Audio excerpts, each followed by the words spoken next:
Cut जाए तो कोई बात नहीं, लेकिन खेजड़ी का पेड़ बचना चाहिए। राजस्थान की मिट्टी में रची बसी यह कहावत अब सिर्फ इतिहास नहीं, आज की सच्चाई बन चुकी है। सवाल उस व्यवस्था का है जो मुनाफे के आगे न वनों की परवाह करती है और न लोगों की और न कानून की। और जब जनता आवाज उठाती है तो बदले में मिलती है नोटिस, लाठियां और रात के अंधेरे में जलते सबूत।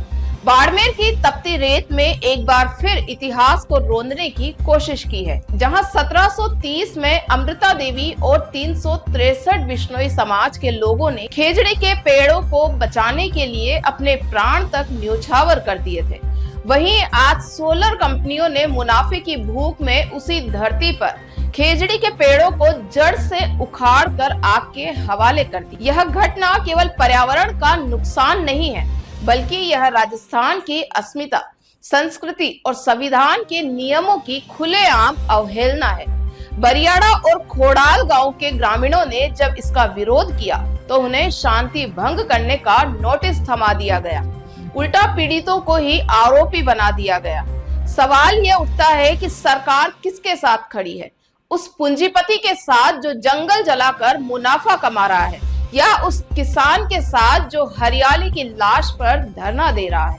ग्रामीणों ने कहा कि रात के अंधेरे में पेड़ों को इसलिए जलाया गया ताकि जब विधायक और प्रशासनिक अधिकारी सुबह दौरे पर आए तो कोई सबूत न बचे।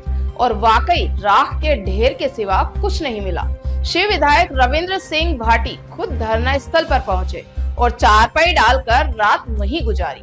उन्होंने सरकार से सीधा सवाल पूछा, जब इस इलाके में रात भर खेजड़ी जल रही थी तो आपकी पुलिस, आपके चेतक वाहन, आपकी गश्त कहाँ थी?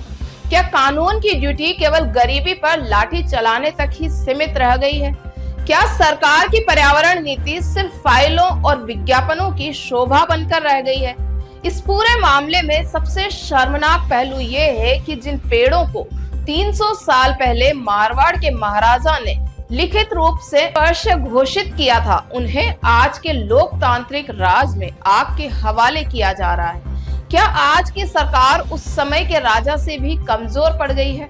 खेजड़ी केवल पेड़ नहीं, वह राजस्थान की रगों में दौड़ती परंपरा है, मिट्टी की खुशबू है और जीवन की सांस है।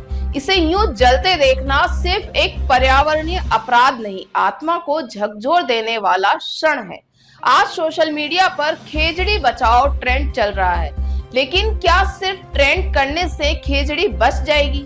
क्या सरकार इस बार भी आंख मूंद लेगी या उन मुनाफाखोरी कंपनियों पर कार्रवाई होगी जो विकास के नाम पर विनाश की पटकथा लिख रही है?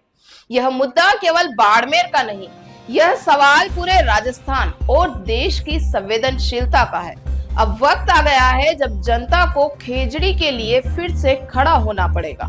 ये सवाल सिर्फ पेड़ों का नहीं, आपकी आने वाली पीढ़ियों का है। अगर आज नहीं बोले तो कल सांस लेने की भी कीमत चुकानी पड़ेगी। इसलिए अब खामोश रहना गुनाह है। खेजड़ी की आंच अब हर घर तक पहुंचनी चाहिए।